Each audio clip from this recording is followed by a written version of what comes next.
Welcome to our channel English literature. आज की इस वीडियो में हम थीम ऑफ इम्पॉर्टेंट क्वेश्चंस करने जा रहे हैं निज़्म म्यूजिकल के। आइए शुरू करते हैं। हमारा फर्स्ट क्वेश्चन है, theme of alienation in the poetry of Nissim Ezekiel की पोइट्री में एलिनेशन की क्या थीम है। Nissim Ezekiel a modern Indian English poet often writes about the feeling of alienation और सेपरेशन की फीलिंग के बारे में ये बात करते हैं। Alienation means feeling lonely, isolated और डिसकनेक्टेड फ्रॉम सोसाइटी। एलिनेशन का क्या मतलब है कि अकेला फील करना, अलग फील करना और सोसाइटी से कट के रहना, अलग होके रहना, पीपल से और इवन खुद से भी। This theme appears again and again his poem. उसकी पोएम्स में ये थीम जो है वो बार बार आती है। Ezekiel was a Bene Israel Jew living in India. Ezekiel जो एक ज्यू थे जो इंडिया में रह रहे थे, and he often felt like an outsider, और हमेशा उनको आउटसाइडर की तरह ऐसा फील होता था। He use this personal feeling to create powerful poetry about individual struggle in society. और उसने ये पर्सनल फीलिंग के साथ ये पोइट्री को क्रिएट किया है ताकि वो अपना के एक इंसान के स्ट्रगल के बारे में बता सके, सोसाइटी के अंदर वो क्या स्ट्रगल फेस करता है। His poem talks about the alienated mind in a modern society. उसकी पोएम जो है किसके बारे में बात करती है, जो अकेलापन माइंड होता है एक मॉडर्न सोसाइटी में, कैसे अकेला दिमाग होता है, एलिनेटेड होता है। द गैप बिटवीन पीपल, लोगों के बीच में कितना गैप होता है, स्पिरिचुअल अकेलेपन कैसे होता है, और इवन कॉन्फ्लिक्ट होता है उनके खुद के अंदर ही। नाउ अब हम देखते हैं कि कैसे theme of alienation in poems के थ्रू, मेजर पोएम्स के थ्रू दिखाई गई है। सबसे पहले आती है बैकग्राउंड कैजुअली, जो उनकी ऑटोबायोग्राफिक पोएम है। इसमें पर्सनल और कल्चरल एलिनेशन को दिखाया गया है। The poem is a clear example of personal alienation. Ezekiel talks about his life, अपनी लाइफ के बारे में बात करता है, बैकग्राउंड के बारे में बात करता है, and how he never fully belong to any group. और उससे ये पता चलता है कि कैसे वो किसी एक ग्रुप के पास फुली बिलोंग नहीं किया। ही वॉज बोर्न अ जू इन इंडिया। वो एक जू था जो कि इंडिया में बॉर्न हुआ, and went to Roman Catholic school, और रोमन कैथोलिक स्कूल में गया, यानी क्रिश्चियन स्कूल में गया। वो क्या लिखते हैं, अमंग जू अमंग द वॉल्स इन्होंने क्रिश्चियंस को बताया जो बच्चे वहाँ पढ़ने आते थे। They told me I had killed the Christ, और उन्होंने क्या बोला कि मैंने क्राइस्ट को मारा है।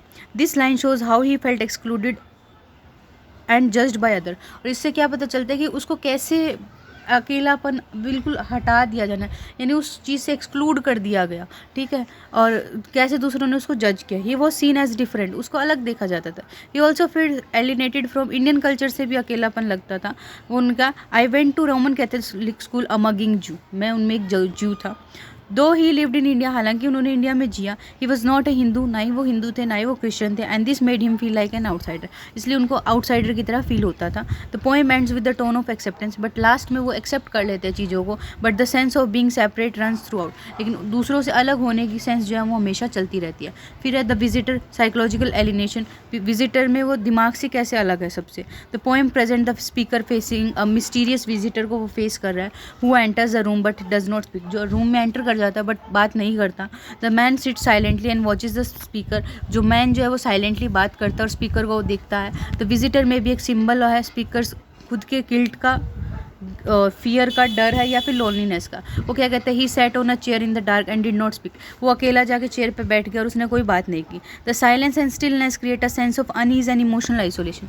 जो साइलेंस और स्टिलनेस, जो शांति है, वो एक अनईज, अनकंफर्टेबल कर रहा है और इमोशनली अकेला कर रहा है। The poet feels disturb by the presence but can not connect with it, और जो पोइट जो है उसको मतलब कम्फर्ट डिस्टर्ब फील होता है, उससे कंफर्टेबल फील नहीं होता और वो उससे कनेक्ट नहीं हो पाता। दिस शोज इनर एलिनेशन, और वो क्या दिखा रही है, अंदर से वो पोइट कितना अकेला है। Where one is separated even from one's own self और थॉट, जहाँ पे वो खुद जो अपने ही थॉट से या अपने विचारों से या खुद से ही अलग है। यहाँ पे इस विजिटर पोएम में ये नहीं बताया गया कि कौन था वो। हो सकता है वो डेथ हो सकता है वो गिल्ट हो सकता है वो फियर हो, या हो सकता है उसको ये फियर हो कि मैं लोगों की एक्सपेक्टेशंस पूरी नहीं कर पा रहा, मैं एज अ पोइट अच्छी पोएम नहीं दे पा रहा। तो वो उसके खुद के अंदर का गिल्ट दिखा रहा है। एक्चुअल में हमें नहीं पता कौन है, बट वो चीज़ कुछ है, उसकी इमेजिनेशन ही है। तो वो कह रहा है कि उसको कैसे वो खुद से ही अलग हो रहा है, खुद से, वन सेल से और उसके विचारों से। फिर है poem of separation, emotional alienation, कि वो कैसे जो पोएम ऑफ सेपरेशन और इमोशनली कैसे अलग होते हैं। दिस इज़ अ वेरी बहुत शॉर्ट बट स्ट्रॉन्ग पोएम है अबाउट इमोशनल एलिनेशन के बारे में, ब्रेकअप के बाद। The speaker feels numb, speaker को क्या लगता है, नम लगता है एंड डिसकनेक्टेड लगता है सारे इमोशन से। वो कह रहा है I can not feel, I can not cry, I can not even lie, भी मैं कुछ बोल भी नहीं सकता, कुछ फील भी नहीं कर रहा, रो रहा हूँ, मैं रो भी नहीं रहा, मैं कुछ फील भी नहीं कर पा रहा, मैं रो भी नहीं पा रहा, और मैं झूठ भी नहीं बोल सकता। ये शो करता है एक deep emptiness in the heart, कि दिल उसका कितना खाली हो चुका है। The speaker can not feel love और इवन प्रिटेंड टू। वो क्या करे, ना तो वो फील कर पा रहा कुछ लव को, और ना ही वो उसका दिखावा कर पा रहा। He is cut from his own emotion, वो अपने खुद के इमोशन से कट हो चुका है, जो कि एक मेजर फॉर्म है एलिनेशन का। फिर है द पेट्रियट सोशल और पॉलिटिकल एलिनेशन क्या है। The poem uses satire to show how and कैसे ordinary man become a patriot बनता है विदाउट रियली अंडरस्टैंडिंग। मतलब वो ज़्यादा देशभक्त बनता है या ऐसे बनता है while it means what it means, और उसको ये नहीं पता कि वो बोल क्या रहा है, उसको समझ नहीं आ रहा है उस चीज़ का मतलब क्या, फिर भी वो बनता है। The speaker talks in broken और इंग्लिश लैंग्वेज में क्या बोलता है, I am standing for peace and non violence, कि मैं शांति के लिए और नॉन वायलेंस के लिए कहता हूँ खड़ा हूँ। बट वो क्या कहता है, if I see a Muslim I will put him down. वो ये भी बोलता है अगर मैं किसी मुस्लिम को देखूंगा तो मैं नीचे कर दूंगा उसको। This contradictory statement show how people are socially और पॉलिटिकली कन्फ्यूज्ड। एक बार वो क्या बोल रहा है कि मैं पीस के लिए खड़ा हूँ और अहिंसा के लिए खड़ा हूँ, और दूसरी बार कह रहा है अगर मैं मुस्लिम को देखूंगा तो मैं उसके साथ ऐसा कर दूंगा। तो ये कॉन्ट्राडिक्टरी स्टेटमेंट को शो कर रहा है कि कैसे लोग सोशली और पॉलिटिकली कन्फ्यूज रहते हैं, how they are alienated from real value. सच्चाई वाली वैल्यू से, रियल वैल्यू से कैसे वो अलग एलिनेटेड फील करते होते हैं। The speaker mind is filled with mix thought and borrowed ideas. Speaker का माइंड जो मिक्स थॉट से भरा हुआ, और उसने किसी से वो आइडियाज़ लिए हैं, उसको खुद को नहीं पता किस चीज़ का क्या मतलब है, बस उसने किसी से सुना और वो उसने खुद नहीं बोल दिया। ही does not understand the world around him, वो अपने आसपास की दुनिया को भी नहीं समझ पाता। And that shows alienation from social truth, और उससे सोशल ट्रूथ से वो अलग हो चुका है। फिर है एंटरप्राइज स्पिरिचुअल एलिनेशन कैसे है। The poem is about a group of people who begins a journey with great energy. ये पोएम किसके बारे में, एक ग्रुप ऑफ पीपल के बारे में जिन्होंने अपनी फुल एनर्जी के साथ जो है जर्नी शुरू करी। But as they face hardship, जैसे जैसे उनको मुसीबतों का सामना करना पड़ा, क्वारल्स ब्रेक डाउन, लड़ाई झगड़े होने लगे, and there unity is lost, और उनकी यूनिटी जो है वो टूट गई। और वो क्या कहता है, we lost the leader and our spirits went, कि हमने लीडर को खो दिया और हमारी जो हिम्मत है वो टूट गई है। They finally reach the end, वो लास्ट में पहुंच जाते हैं, बट वो खालीपन फील करते हैं, और वो क्या कहते हैं, home is where we have to gather grace. This line ये क्या सजेस्ट करती है कि वो डिसकनेक्टेड फील करते हैं स्पिरिचुअल गोल से जो उन्होंने कभी रखा था अपने लिए। Their external journey ends in spiritual failure, बाहर वाली जर्नी वो स्पिरिचुअल फेलियर में होगी, which reflect alienation from purpose और मीनिंग से वो अलग हो गए कैसे। फिर आता है goodbye party for miss Pushpa TS, cultural alienation कैसे दिखा रहा है। This poem make fun of कैसे इंग्लिश इंडिया में बोली जाती है उसका मजाक उड़ाया जा रहा है। The speaker praises miss Pushpa in awkward English, वो ऑकवर्ड इंग्लिश में मिस पुष्पा का तारीफ करता है। वो कह रहा है she is most popular lady with man also and ladies also. ठीक है, इनमें मैन और लेडी में दोनों में पॉपुलर है। दिस कॉमिक लैंग्वेज क्रिएट एक सेंस दिखा रहा है, डिस्टेंस जो रियल इमोशन और फेक एक्सप्रेशन दिखा रहा है। मतलब उसमें कोई तारीफ का तुक नहीं बनता, बट वो कर रहा है, ओवर पोलाइट बनने की कोशिश कर रहा है। The farewell is filled with empty, खाली खोखले वर्ड्स हैं उसमें, और people in the office do not seem to be truly connected, और वो आपस में कोई भी कनेक्टेड नहीं है। This shows alienation in modern urban relationship. इससे क्या पता चल रहा है कि कैसे एलिनेशन है उनके अर्बन रिलेशनशिप में। पीपल पोलाइट है बट पास में नहीं है, क्लोज नहीं है। फिर है फिलोसफी इंटेलेक्चुअल एलिनेशन कैसे। इस पोएम में Ezekiel question big ideas like truth और नॉलेज को क्वेश्चन कर रहे हैं। ही राइट्स, वो क्या लिखते हैं, truth if it exist is of no use unless it is discovered in heart. अगर ट्रूथ एग्जिस्ट भी करता है तो वो किसी काम का नहीं है जब तक उसको दिल से ना खोजा जाए। This shows alienation from abstract knowledge से एलिनेशन दिखा रहा है। The speaker feel disconnected from big theory, उसको लग रहा है कि वो बिग थ्योरी से डिसकनेक्टेड फील कर रहा है और एक रियल इमोशनल अंडरस्टैंडिंग चाहता है। वो क्या कहता है, I do not really understand philosophy, मुझे सच में फिलोसफी समझ नहीं आती। ये शो कर रहा है कि poet struggle to relate to intellectual system, कि वो कैसे इंटेलेक्चुअल सिस्टम से कनेक्ट करने की कोशिश करता है जो कि कोल्ड है और डिस्टेंट है। फिर है poet lover bird watcher alienation from inspiration से कैसे एलिनेशन है ये। इस पोएम में इजिकल ने कंपेयर करा पोइट को, लवर को, बर्ड वॉचर को। All three must wait patiently, तीनों को पेशेंटली वेट करना पड़ता है। The poem wants word to come but they do not come easily. Poet जो है वो वेट करता है कि कैसे उसके पास वर्ड्स आए, बट वो आते नहीं हैं आसानी से। फिर आता है the best poet waits for word, और वो क्या कहता है कि जो बेस्ट पोइट होता है वो वर्ड्स के लिए वेट करता है। दिस लाइन क्या शो करती है, क्रिएटिव एलिनेशन को शो कर रही है। When the poet is cut from inspiration से, उसको कट कर लिया गया है, वो ब्यूटी के लिए वेट कर रहा है, ट्रूथ के लिए वेट कर रहा है, बट वो डिस्टेंट है और वो बहुत दूर है और हार्ड टू रीच है, और उनको अचीव करना आसान नहीं है। फिर है name of the night of the scorpion alienation from the rural belief से कैसे एलिनेशन हो। इस पोएम में the poet observe village life when his mother is stung by scorpion. जब उसकी माँ को स्कॉर्पियन ने काटा तो उसने विलेज लाइफ को देखा। The villager gather and chant, वही विलेजर इकट्ठे हो जाते हैं और बोलने लगते हैं, may the sins of your previous word be burned away tonight, कि जो आपके तुम्हारे पिछले जन्म के जो भी सिंस है ना वो इस आज की रात में जो है वो बर्न हो जाए, जल जाए वो। The speaker seems to observe from a distance, और स्पीकर जब वो दूरी से देख रहा है, he does not fully share their belief, वो अपने उनके बिलीफ को शेयर नहीं कर रहा। Even his father try scientific method, हालांकि उसके फादर भी जो साइंटिफिक मेथड को ट्राई करता है बट कुछ भी काम नहीं आता। This shows a gap between traditional belief और मॉडर्न थिंकिंग के बीच का गैप दिखा रहा है, एक काइंड ऑफ कल्चरल एलिनेशन को ये शो कर रहा है। फिर अब ब्रूस किंग क्या कहते हैं, physical poetry reveals the loneliness of a modern man, का अकेलेपन को दिखाता है, surrounded by other not by truly connected, जो दूसरों के द्वारा कनेक्टेड लोगों से सराउंडेड होते हैं बट ट्रूली कनेक्ट नहीं होते। फिर है K R Srinivasan Iyengar, alienation in Ezekiel's poetries दोनों पर्सनल भी है, कल्चर भी रिफ्लेक्ट करेगा रूटलेस आइडेंटिटी जो कॉम्प्लेक्स सोसाइटी में होती। फिर है निज़म म्यूजिकल पोइट्री शोज का एलिनेशन मैनी फॉर्म्स, बहुत तरीक़ों से वो एलिनेशन दिखा रहा है, personal, emotional, cultural, spiritual, intellectual और सोशल भी।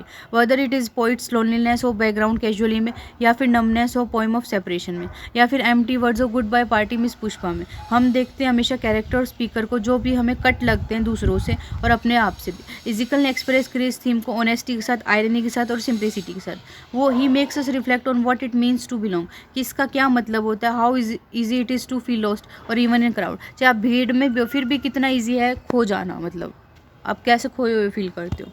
फिर हमारा salient features of Nissim Ezekiel की पोइट्री के क्या क्या फीचर्स है। Nissim Ezekiel is a leading voice है इंडियन इंग्लिश पोइट्री का। इस पोएम जो नोन उसकी ऑनेस्टी के लिए जानी जाती है, सिंप्लिसिटी के लिए और मॉडर्न आउटलुक के लिए जानी जाती है, शार्प ऑब्जर्वेशन की है जो इंडियन लाइफ के बारे में। इजिकल ने इंडियन इंग्लिश पोइट्री को एक नई डायरेक्शन दी है by writing about urban life के बारे में लिख के, हर पर्सनल फीलिंग के बारे में लिख के, सोशल रियलिटी के बारे में लिख के और इंडिविजुअल एक्सपीरियंस के बारे में लिख के। Here are the main feature of the poetry, जिसमें प्रिस्क्राइब पोएम के साथ एग्जाम्पल दिया गया है। सबसे पहले आता है अर्बन सेंसिबिलिटी के बारे में लिखा है। Ezekiel is one of the first Indian poet to write about city life, जिन्होंने सिटी लाइफ के बारे में लिखा। इजिकल जो है वो पहले पोइट है। He does not right about village और रोमांटिक लैंडस्केप्स के बारे में नहीं लिखा। इंस्टेड ही टॉक्स अबाउट, उसने बॉम्बे मुंबई के बारे में बात करा, ऑफिस लाइफ के बारे में बात करा, सिटी क्राउड्स के बारे में बात करा और पर्सनल स्ट्रगल्स के बारे में बात करा जो कि अर्बन सेटिंग में है। इन बैकग्राउंड कैजुअली में he gives a clear picture of city developers like the Indian landscape sears my eye and I have become about part of it, कि मैं जो है इस इंडियन लैंडस्केप का पार्ट बन चुका हूँ। इवन दो ही समटाइम फील्स एलिनेटेड, कई बार उसको अकेलापन फील होता था उन सब में भी। The city is his home, लेकिन सिटी फिर भी उसका घर है। इन द पैट्रियट में the urban speaker makes a political statement that reflect confusion of modern city people. और जो अर्बन स्पीकर पैट्रियट में क्या, जो अर्बन स्पीकर है वो एक ऐसी पॉलिटिकल स्टेटमेंट देता है जो कन्फ्यूजन दिखाता है उसके बारे में कि मॉडर्न सिटी लोगों की क्या क्या कन्फ्यूजन्स होती हैं। वो कह रहा है I am standing for peace and non violence, why Bombay is so much crowded. वो कह रहा है कि मैं पीस और नॉन वायलेंस के लिए खड़ा हूँ, बॉम्बे इतना क्राउडेड क्यों है, ये सब उसकी कन्फ्यूजन है। ठीक है। फिर है यूज़ ऑफ आयरनी और सटायर का यूज़ किया गया। Irony is one of the strongest feature है इजिकल पोइट्री का। He uses it to criticise, society को क्रिटिसाइज करने के लिए उसने यूज़ किया। शो पीपल्स फुलिशनेस, लोगों की बेवकूफ़ी दिखाने के लिए, even laugh at it himself, और खुद पे हंसने के लिए भी किया। His poem goodbye party for miss Pushpa TS the patriot are full of gentle mockery से भरी हुई है। In goodbye party of miss Pushpa TS he imitates the way Indian use English. उन्होंने इमिटेट किया कि कैसे जो है लोग इंग्लिश को यूज़ करते हैं इंडिया में। She is most popular lady with man also and ladies also. The tone जो है ह्यूमरस है but it also comment fake politeness पे कमेंट करती है, मीनिंगलेस वर्ड पे दिखाती है फेयरवेल स्पीचेज में। फिर रहता है सिंप्लिसिटी एंड क्लैरिटी क्या है। इजिकल पोइट्री जो है सिंपल है, डायरेक्ट और क्लियर है। ही अवॉइड्स हैवी वर्ड्स और कॉम्प्लेक्स स्ट्रक्चर को वो अवॉइड करते हैं। His language is easy to understand, उनकी लैंग्वेज जो है वो आसान है समझने में। And he communicates big idea, एक सिंपल मैनर में वो बड़े बड़े आइडियाज़ दे देते हैं। इन पोएम ऑफ सेपरेशन में स्पीकर क्या कहते हैं, I can not feel, I can not cry, I can not even lie. मैं बोल भी नहीं, झूठ भी नहीं बोल सकता। ये शॉर्ट है, प्लेन है, बट एक डीप इमोशनल पेन को ये शो कर रहे हैं कि उसको स्पीकर को कितना बुरा हो रहा है। फिर है ऑटोबायोग्राफिकल एलिमेंट्स क्या क्या हैं। Many of his poems are based on his खुद की लाइफ पे बेस्ड होते हैं, बैकग्राउंड एंड थॉट्स पे। Background casually is an personal poem है where he talks about his Jewish identity के बारे में वह बात करते हैं, वो अपनी एजुकेशन के बारे में बात करते हैं, अपने करियर के बारे में, and his relationship with Indian culture के ज़्यादा उनका जो रिलेशनशिप है उसके बारे में वो बात करते हैं। वो क्या कह रहे हैं, I went to Roman Catholic school a mugging Jew among the walls, उन वीडियो में मैं अकेला जू था। The poem also shows his struggle for self identity का स्ट्रगल दिखा रही है और ग्रोथ एज अ पोइट दिखा रही है। फिर the Indian landscapes cares my eyes, I have become a part of it, मैं इसका हिस्सा बन चुका हूँ। फिर है स्पिरिचुअल और philosophical spiritual and philosophical reflection को शो करता है। Some poem deal with spiritual confusion और फिलोसफिकल आइडियाज़ के साथ भी कुछ दिखाती हैं। He questions big concept like truth, वो जैसे बड़े क्वेश्चन को क्वेश्चन करता है, बड़े कंसेप्ट्स को फिलोसफी में, जैसे ट्रूथ है, लव है, faith, god, but he does not so in human honest and personal way. In philosophy में क्या लिखता है, the truth if it exist is of no use unless it is discovered in the heart. जब तक दिल से हमें सच्चा, दिल में अगर हमारे सच्चा नहीं होगा तो बाहर से कोई मतलब नहीं है। इट डाउट्स ट्रेडिशनल नॉलेज को वो डाउट करते हैं, बिलीव करते हैं पर्सनल एक्सपीरियंस में। एंटरप्राइजेज में the group of travel loses their spiritual aim in the middle of the journey. उनकी जर्नी के बीच में ही जो है ग्रुप ने अपना स्पिरिचुअल एम को है जो भुला दिया। At the end the speaker क्या रिफ्लेक्ट करता है, home is where we have to gather grace. फिर है love for precision and discipline के प्रति क्या प्यार है। इजिकल ने बिलीव किया कि पोइट्री शुड बी डिसिप्लिन होनी चाहिए, हमेशा वेल स्ट्रक्चर्ड होनी चाहिए। इट डिड नॉट यूज़ वेग और अनकंट्रोल्ड राइटिंग का उसने यूज़ नहीं किया। हिज पोएम जो यूजुअली शॉर्ट होती है, नीट, साफ सुथरी होती है और केयरफुली क्राफ्ट करी गई है वो। Even in poet love bird watcher he compares the poets job to that of a bird watcher. उसने पोइट की जॉब को जो है वो बर्ड वॉचर के साथ कंपेयर करा। Waiting patiently and choosing word carefully, जो केयरफुली वर्ड को चूज़ कर रहे हैं। और वो क्या कहते हैं, the best poet waits for the word, जो बेस्ट पोइट है वो वर्ड्स के लिए वेट करता है।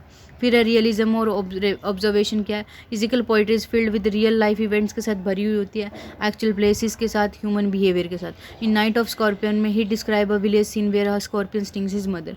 नाइट ऑफ स्कॉर्पियन में वो एक विलेज सीन को डिस्क्राइब करता है जहाँ पे उसकी माँ को जो एक स्कॉर्पियन ने डंक मार लिया होता है। The peasant came like swarm of flies किस तरह आते हैं, and buzz is the name of God 100 times, 100 times ही था ना। हाँ, ही डज नॉट एग्जेजरेट, कुछ बढ़ा चढ़ा के नहीं बोलता। ही सिंपली ऑब्जर्व करता है और रिकॉर्ड करता है जो उसने देखा है। इससे क्या एक पोएम को रियलिस्टिक और ऑनेस्ट टोन दिखाता है। फिर है इमोशनली ऑनेस्ट कैसे है। वेदर ही राइट्स अबाउट, चाहे वो लव के बारे में लिख रहा है, पेन के बारे में लिख रहा है, कन्फ्यूजन या आइडेंटिटी के बारे में लिख रहा है। इजिकल इज ऑलवेज इमोशनली, हमेशा ये सच्चाई ही रहा है, ट्रूथफुल रहा है। In the poem of separation में भी he shows the pain of emotional numbness के पेन दिखा रखा है। इन द विजिटर में he describe fear unease in quiet और मिस्टीरियस वे में अनईज दिखा रहा है। वो क्या कह रहे हैं, he sat on a chair in the dark and did not speak, वो डार्क में जाके बैठ कर कुछ बोला ही नहीं। This line shows how emotions can be deep, इससे पता चलता है कि इमोशन कैसे डीप हो सकते हैं, डिस्टर्बिंग हो सकते हैं बिना मैनी वर्ड्स को यूज़ करें। फिर रहता है यूज़ ऑफ इंडियन इंग्लिश और कल्चरल एलिमेंट्स क्या क्या यूज़ करे गए हैं। Ezekiel sometime usages Indian English को यूज़ किया है टू रिफ्लेक्ट इंडियन स्पीच और कल्चर के बारे में बताने के लिए। In goodbye party for miss Pushpa में क्या लिखते हैं, our dear sister is living for foreign in 2-3 days। ठीक है, the use of local English जो यूज़ करी है उसने ऐड करता है, ह्यूमर और ऑथेंटिसिटी ऐड करता है। ही ऑल्सो यूजेस, उसने इंडियन बिलीफ को यूज़ किया, कस्टम को यूज़ किया, like in night of scorpion में जहाँ पे विलेजर जो है कर्मा और में बिलीव करते हैं और प्रेयर्स में चैंट करते हैं प्रेयर्स को। फिर है ब्रूस किंग क्या कहते हैं, Ezekiel is the first Indian poet है जो एक्सप्रेस करेगा मॉडर्न अर्बन सेंसिबिलिटी को इतनी ऑनेस्टी और टेक्निक के साथ। एम के नाइक क्या कहते हैं, his poetry is rich, his poetry is Indian in sensibility में इंडियन है वो, मॉडर्न है टेक्निक में और यूनिवर्सल है थीम में। फिर है conclusion, Nissim Ezekiel poetry is rich with urban themes के साथ भरी हुई है, ironic tone, emotional depth, simple language के साथ। He writes about what he sees around him, उसने आसपास जो देखा उसने उसी के बारे में लिखा। Ordinary people, city life, religious confusion, personal gain के बारे में। ही ब्रिंग्स ऑनेस्टी लेके आता है, डिसिप्लिन लेके आता है, विट लेके आता है इंडियन इंग्लिश पोइट्री में। His unique style make him a true Indian poet बनाता है उसको, जिसकी whose voice remain relevant even today, आज तक भी उसकी जो वॉइस है वो रेलिवेंट रहती है। थ्रू इस पोएम, उसकी पोएम के थ्रू, जैसे कि background, casually, patriot, night of scorpion, philosophy, हमें समझ we understand not only poet के माइंड के बारे में ही नहीं पता चलता, बट चेंजिंग फेस क्या है इंडियन सोसाइटी का उसके बारे में पता चलता है। हिज पोइट्री में लुक सिंपल ऑन सरफेस, उसकी पोइट्री जो सरफेस पे सिंपल लग सकती है बट इसमें डीप थॉट्स और strong emotion and making it timeless and powerful, और इसको पावरफुल बनाती है। तो यहाँ पे जो है हमारे सारे क्वेश्चन जो है वो कंप्लीट होते हैं, जितने भी इंपॉर्टेंट क्वेश्चन थे निज़म इजिकल की पूरी यूनिट हमने जो है वो कंप्लीट कर दी है। अब आपकी 4th पेपर की जो भी चारों प्रिस्क्राइब्ड यूनिट्स है वो सारी कंप्लीट हो चुकी है। तो thank you and all the best for your exam.